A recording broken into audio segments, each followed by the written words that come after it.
एक बार फिर से आप सभी का बहुत बहुत स्वागत है दैनिक छत्तीसगढ़ चैनल पर, जहां हम आपके लिए रोजाना लेकर आते हैं छत्तीसगढ़ के प्रादेशिक समाचार। छत्तीसगढ़ की रोजाना महत्वपूर्ण बड़ी खबरों को ठीक इसी प्रकार देखने के लिए इस चैनल को सब्सक्राइब करना बिल्कुल मत भूलिएगा। छत्तीसगढ़ में 20 साल बाद अब जाकर 5वीं और 8वीं का सिलेबस बदलने जा रहा है।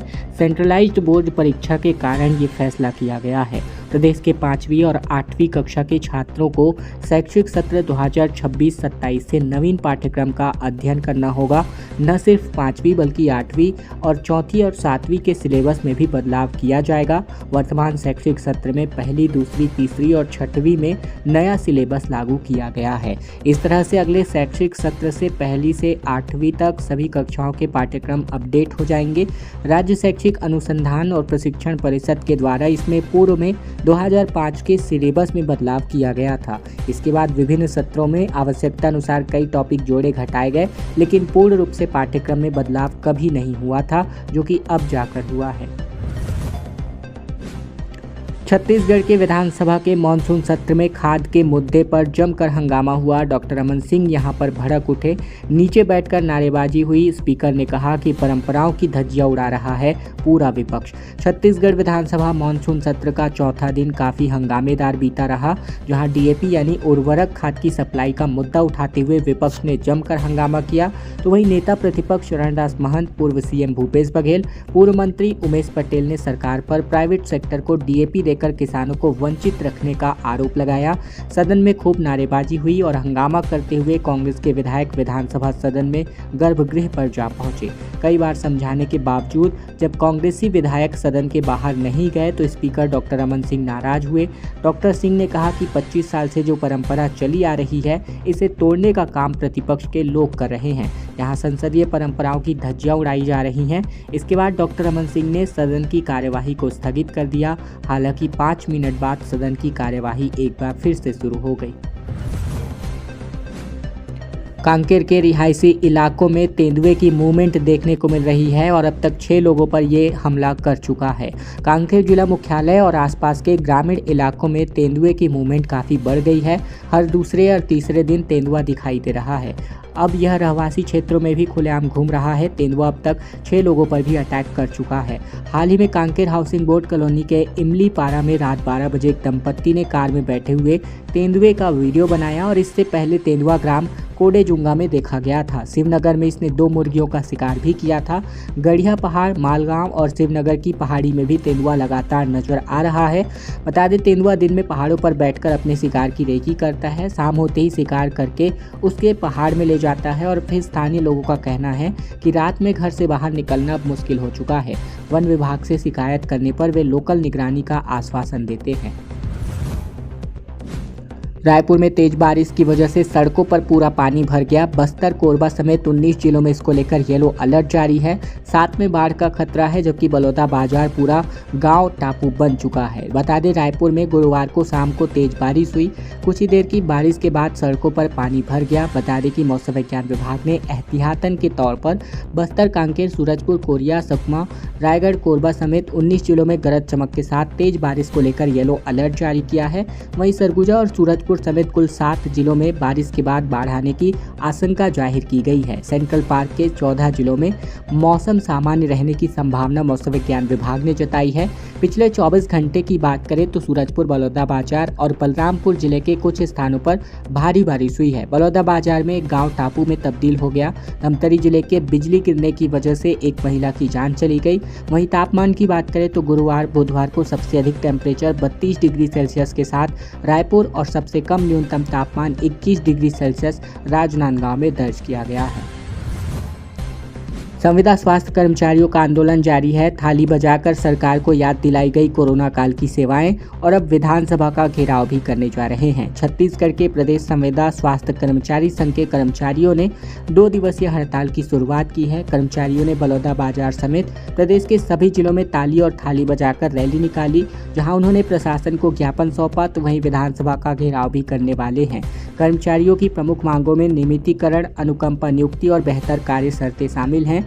जिलाध्यक्ष डॉक्टर रवि दीक्षित ने कहा कि प्रधानमंत्री ने कोरोना काल में उन्हें कोरोना वॉरियर्स का सम्मान दिया था। आज उनकी स्थिति को लेकर वे प्रदर्शन कर रहे हैं। कार्यकारिणी सदस्य शिवांगी पहाड़े ने बताया कि उन्होंने महामारी के दौरान अपने परिवार की चिंता किए बिना सेवा दी और अब उनकी मूल मांगे अनसुनी रह गई हैं। तबादला नीति, नौकरी की गारंटी और सम्मानजनक वेतन उनका अधिकार है। छत्तीसगढ़ के कोने कोने में स्वास्थ्य सुविधाओं के विस्तार के मद्देनजर सीएम साय ने 151 नई वाहनों को हरी झंडी दिखाकर रवाना किया। बता दें, प्रदेश के कोने कोने तक स्वास्थ्य सेवाओं के विस्तार और सुदृढ़ीकरण के लिए राज्य सरकार ने अपनी भरोसेमंद चिकित्सा सुविधा आमजन तक पहुंचाने की दिशा में एक महत्वपूर्ण कदम उठाया। मुख्यमंत्री ने अपने निवास परिसर से मैदानी स्वास्थ्य अमले के लिए 151 वाहनों को हरी झंडी दिखाकर विभिन्न जिलों के लिए रवाना किया। इस अवसर पर उन्होंने कहा कि इन वाहनों के माध्यम से बस्तर और सरगुजा क्षेत्र के सुदूर अंचलों में भी लोगों को समय पर प्रभावी उपचार मिल सकेगा। यह स्वस्थ छत्तीसगढ़ की दिशा में एक सशक्त पहल सिद्ध होगी। मुख्यमंत्री ने कहा कि छत्तीसगढ़ की स्वास्थ्य व्यवस्था को सशक्त और सुलभ बनाने की दिशा में एक नया अध्याय अब जुड़ चुका है। पुराने अनुपयोगी हो चुके वाहनों के लिए स्क्रैप कर उनकी जगह अत्याधुनिक नए वाहन शामिल किए गए हैं। बता दें, इन्होंने कहा कि आने वाले टाइम में 851 एम्बुलेंस की सेवाएं जल्दी शुरू होने वाली है पूरे छत्तीसगढ़ के लिए। और अब खबर बात कर लेते हैं जल जीवन मिशन को लेकर के, जहां ये जल जीवन मिशन खूंटे में बंधा हुआ है। पानी का इंतजार करके थक गए लोग तो नलों में गाय और बकरी बांधने को मजबूर है। छत्तीसगढ़ के पेंड्रा जिले के जल जीवन मिशन के अंतर्गत नल तो लग गया है, लेकिन गांवों में अब पानी की सप्लाई नहीं हो पाई है। लंबे समय से जल का इंतजार कर रहे लोग अब थक चुके हैं, जिसके बाद उन्होंने बकरी और गायों से नल बांधना शुरू कर दिया है, जिससे जाहिर होता है कि शासन की जल जीवन मिशन नल जल योजना सिर्फ कागजों में सिमटी नजर आ रही है। जिले के दूरस्थ गांवों की बात करें तो अपने पानी की भारी किल्लतों के बीच गांव की दीवारों में जल जीवन मिशन के स्लोगन तो जगह जगह देखने को मिल रहे हैं, लेकिन ठीक इससे उलट उसकी जमीनी हकीकत कुछ और ही बयां करती है। ग्रामीणों ने आरोप लगाया कि सालों से पहले अधिकारी ठेकेदार घर घर में साफ पानी का सपना दिखाकर नल कनेक्शन लगा चुके थे, लेकिन आज तक इनके घरों के नलों में ना तो पानी आया है और ना ही पानी की एक बूंद टपकती नजर आती है। कांग्रेसियों ने बिजली ऑफिस का घेराव करके बिजली ही गोल कर दी। बता दें, छत्तीसगढ़ में बढ़े हुए बिजली के दामों को लेकर कांग्रेस ने चरणबद्ध आंदोलन की शुरुआत की है। गुरुवार शहर जिला कांग्रेस कमेटी ने बूढ़ापारा स्थित CSPDCL बिजली ऑफिस में प्रदर्शन करके विरोध किया। विरोध के दौरान कांग्रेस नेताओं ने अधिकारी के चैम्बर में जाकर वहां की जल रही लाइट और पंखों को बंद कर दिया। इस दौरान पूर्व महापौर एजाज ढेबर अधिकारी को जलता हुआ लालटेन देकर कहते नजर आए कि ये मंत्री जी के लिए गिफ्ट है। अब लालटेन के दिन आ गए हैं। बढ़े हुए बिजली के बिल के वजह से जनता परेशान है। पूर्व महापौर एजाज ढेबर ने कहा कि बिजली जैसी बुनियादी सुविधा पर बोझ डालकर भाजपा सरकार आम जनता को लूट रही है। ये सिर्फ विरोध नहीं बल्कि जन अधिकारों की रक्षा का संघर्ष है। और अब खबर बिलासपुर जिले से, जहां 104 गांवों की जमीन का घोटाले में एक नया खुलासा हुआ है। बता दें, अरपा भैंसाझार प्रोजेक्ट के अंतर्गत प्रस्तावित नहर के लिए जमीन अधिग्रहण में राजस्व अधिकारियों ने एक बड़ी गड़बड़ी को अंजाम दिया है। जो दस्तावेज है उनके मुताबिक 2014 से लेकर 15 तक पदस्थ 8 SDM ने धारा 11-19 का प्रकाशन किए बगैर मुआवजा बांट दिया। सिर्फ 18 गांवों में ही 7 करोड़ का मुआवजा बांटा गया। नहर के लिए 104 गांवों की जमीन अधिग्रहित की गई है, जिनमें 391 करोड़ 52 लाख रुपए का मुआवजा वितरण किया गया है। इस संबंध में जब संभाग कमिश्नर सुनील जैन से बात की गई तो उनका कहना था कि उनकी जानकारी में धारा 11 और 19 के प्रकाशन के बिना मुआवजा बांटने की जानकारी नहीं है। जो भी तथ्य सामने आएंगे उनके आधार पर कार्यवाही की जाएगी। नहर के लिए जमीन अधिग्रहण की प्रक्रिया 14-15 में शुरू हुई और इसके बाद से ही गड़बड़ियों की शुरुआत हो गई। तत्कालीन SDM ने भूमि अधिग्रहण, पुनर्वास और पुनर्स्थापन में उचित मुआवजा और पारदर्शिता का अधिकार अधिनियम पालन करने के बजाय प्रारंभिक प्रकाशन करके दावा आपत्ति मांगने और 19 के अंतर्गत प्रभावित जमीन का अंतिम प्रकाशन किए बगैर सीधे मुआवजा बांट दिया। और इस मामले में जब शिकायत हुई तब तत्कालीन कलेक्टर सौरभ कुमार ने जांच भी कराई थी। कोरबा जिले से बड़ी खबर, जान जोखिम में डालकर नदी पार करने को मजबूर हैं बच्चे। कोरबा के पितनी नदी पर पुल नहीं बन पाया है। 1,78,00,000 रुपए का प्रस्ताव टेंडर पर अटका हुआ है। कोरबा जिले के कटघोरा विधानसभा क्षेत्र में स्थित ग्राम उतरदा रेल डबरी की स्थिति बेहद खराब है, जहां पितनी नदी पर पुल नहीं होने की वजह से स्कूली बच्चे और ग्रामीणों को रोज नदी पार करनी पड़ती है। स्कूली बच्चे अपने बैग और यूनिफॉर्म को बचाते हुए नदी पार करते हैं, जहां बारिश के मौसम में स्थिति और भी गंभीर हो जाती है। कई बार अधिक बारिश के कारण बच्चों को स्कूल से छुट्टी करनी पड़ती है। कुछ बच्चे गीले कपड़े में ही स्कूल पहुंच जाते हैं। इस समस्या के समाधान के लिए 30 मीटर लंबे पुल का प्रस्ताव है। पुल की अनुमानित राशि लागत तकरीबन 1,78,00,000 रुपए है। लोक निर्माण विभाग को निर्माण एजेंसी भी बनाया गया है, लेकिन अब तक इसके लिए कोई भी टेंडर प्रक्रिया की शुरुआत नहीं हो पाई है। खबरों में आगे बढ़े इसके पहले अगर आपने इस चैनल को अभी तक से सब्सक्राइब नहीं किया है, आश्वस्त हो जाइए कि आपने इस चैनल को सब्सक्राइब किया हो। छत्तीसगढ़ की रोजाना महत्वपूर्ण बड़ी खबरें रोजाना हम आप तक पहुंचा सकेंगे अगर आपने इस चैनल को सब्सक्राइब कर रखा है।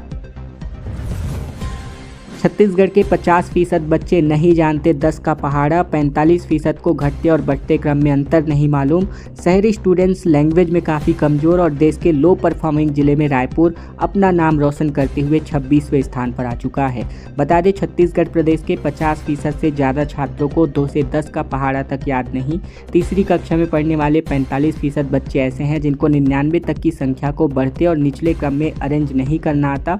सुप्रीम कोर्ट की ग्रुप के बच्चे SC ग्रुप के बच्चे यानी शेड्यूल कास्ट के बच्चे के बाकी अन्य ग्रुप की तुलना में लैंग्वेज, मैथ्स और अपने इर्द गिर्द की दुनिया को समझ पाने में बेहद कमज़ोर है। गांव के बच्चे भाषाई तौर पर शहरी स्टूडेंट से ज़्यादा मजबूत हैं, कैलकुलेशन भी ज़्यादा तेज करते हैं और इतना ही नहीं, अपनी आसपास की दुनिया के बारे में भी ज़्यादा जानते हैं। इसी तरह सरकारी स्कूल के बच्चे भी इन सब्जेक्ट्स में प्राइवेट स्कूलों से आगे हैं। ये खुलासा मिनिस्ट्री ऑफ एजुकेशन की जारी रिपोर्ट परख के अंतर्गत किया गया है। ये देश भर के 3री, 6वीं और 9वीं कक्षा में पढ़ रहे बच्चों की एजुकेशन असेसमेंट की रिपोर्ट है।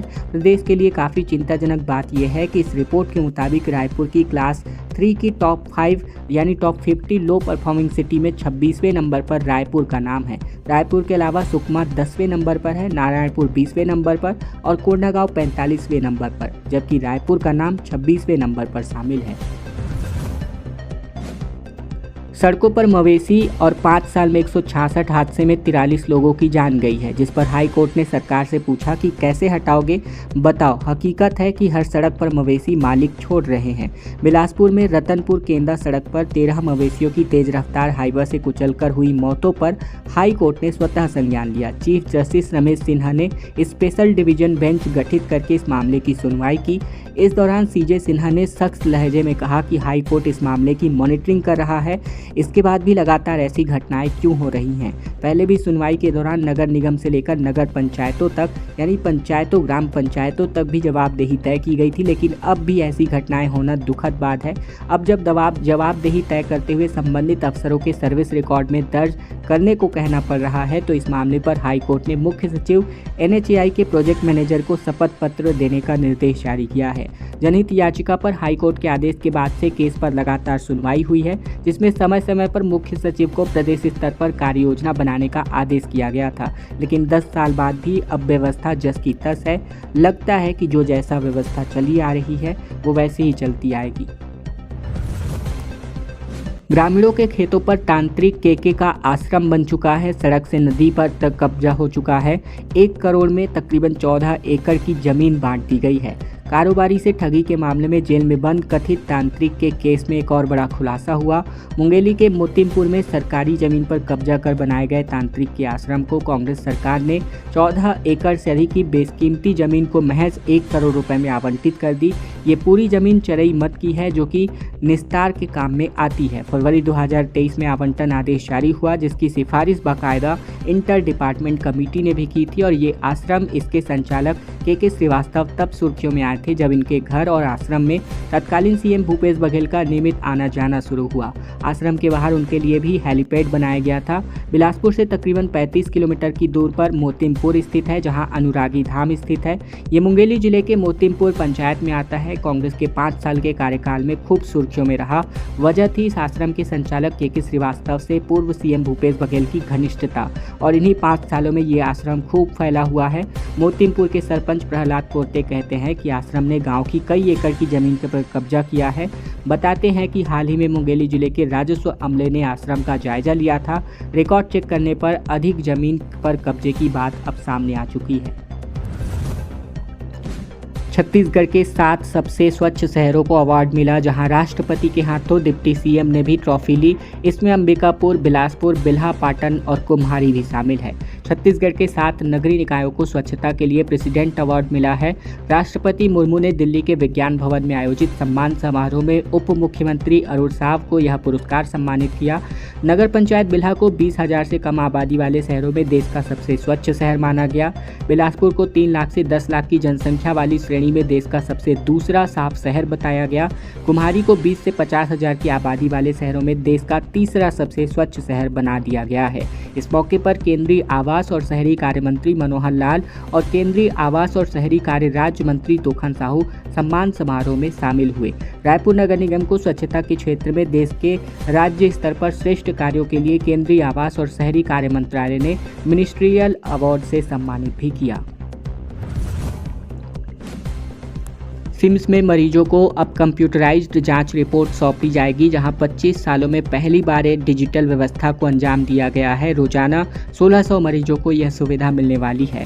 बिलासपुर के सिम्स मेडिकल कॉलेज अस्पताल में अब मरीजों को हस्ताक्षर युक्त कंप्यूटराइज्ड जांच रिपोर्ट सौंपी जाएगी, जहां यह व्यवस्था 25 वर्षों में पहली बार शुरू की जा रही है। सिम्स प्रबंधन के मुताबिक बिलासपुर संभाग का यह पहला अस्पताल है जहां कंप्यूटराइज्ड जांच रिपोर्ट दी जा रही है। संभाग में बिलासपुर के अलावा रायगढ़, कोरबा में भी मेडिकल कॉलेज अस्पताल है। सिम्स में प्रतिदिन 1600 से 1800 मरीज इलाज के लिए आते हैं। वर्ष 2000 में स्थापित छत्तीसगढ़ आयुर्विज्ञान संस्थान यानी सिम्स में यह सुधार हाई कोर्ट के निर्देश के बाद से किया गया है। माइक्रोबायोलॉजी, बायोकेमिस्ट्री और पैथोलॉजी विभाग में यह सुविधा शुरू की जा रही है। 40 करोड़ की स्पोर्ट्स किट खरीदी गई, जहां 11,000 स्कूलों में मैदान ही नहीं है। जिन स्कूलों में कोर्ट नहीं है वहां बास्केटबॉल और वॉलीबॉल तक खरीदी गई। जहां मैदान ही नहीं वहां फुटबॉल और क्रिकेट किट की सप्लाई भी कर दी गई। सरकारी स्कूलों में पढ़ रहे छात्र छात्राओं के खेलने के लिए राज्य सरकार ने 40 करोड़ रुपए की स्पोर्ट्स किट की सप्लाई कर दी है। ये किट उन स्कूलों को भी सप्लाई कर दी गई है जहां स्टूडेंट्स के खेलने के लिए प्लेग्राउंड, बास्केटबॉल ग्राउंड ही नहीं है। संसद में पेश रिपोर्ट के मुताबिक छत्तीसगढ़ में 11,000 से अधिक सरकारी स्कूलों में खेल के मैदान नहीं है। दूसरी ओर स्कूलों के सप्लाई हुए स्पोर्ट्स किट में भेजा गया सामान उपयोग के बिना ही खराब होने के कगार पर हैं। स्कूलों में स्पोर्ट्स एक्टिविटी की इन्वेस्टिगेशन में खुलासा हुआ। समग्र शिक्षा संचालनालय ने राज्य के प्राइमरी से लेकर हायर सेकेंडरी लेवल तक के 48,261 स्कूलों में स्पोर्ट्स एक्टिविटी को बढ़ावा देने के लिए स्पोर्ट्स किट की सप्लाई की। इन किट्स को सरकार ने 40 करोड़ रुपए में खरीदा है, लेकिन अब इनके जो सप्लाई किए गए स्पोर्ट्स किट हैं धूल खा रहे हैं। रायपुर पश्चिम को 65 करोड़ 45 लाख रुपए का विकास पैकेज मिला। महादेव घाट, सेंट्रल लाइब्रेरी जैसे बड़े प्रोजेक्ट्स को मंजूरी दी गई है। राजधानी रायपुर के पश्चिम विधानसभा क्षेत्र के लिए एक बड़ी खुशखबरी है, जहां छत्तीसगढ़ की सहाय सरकार ने इस क्षेत्र के विकास के लिए 65 करोड़ 45 लाख रुपए से अधिक की 4 प्रमुख बड़ी परियोजनाओं को मंजूरी दी है। इन योजनाओं में महादेव घाट के सौंदर्यीकरण का एक भव्य सेंट्रल लाइब्रेरी का निर्माण, ठक्कर बापा वार्ड में पानी की टंकी और छुईहा तालाब का विकास शामिल है। मुख्यमंत्री विष्णुदेव साय के निर्देश पर उप मुख्यमंत्री अरुण साव ने इन योजनाओं की मंजूरी की जानकारी क्षेत्रीय विधायक राजेश मूणत को दी है और इसके लिए मुख्यमंत्री और उप मुख्यमंत्री दोनों का आभार व्यक्त किया गया है। खबरों का सिलसिला बस यही तक का था। वीडियो को लाइक कर दीजिएगा, चैनल को सब्सक्राइब कर दीजिएगा, वीडियो को शेयर कर दीजिएगा अपने दोस्तों और रिश्तेदारों तक, ताकि उन तक भी यह महत्वपूर्ण जानकारी, छत्तीसगढ़ की तमाम महत्वपूर्ण बड़ी खबरें ठीक इसी प्रकार रोजाना पहुंचाई जा सके।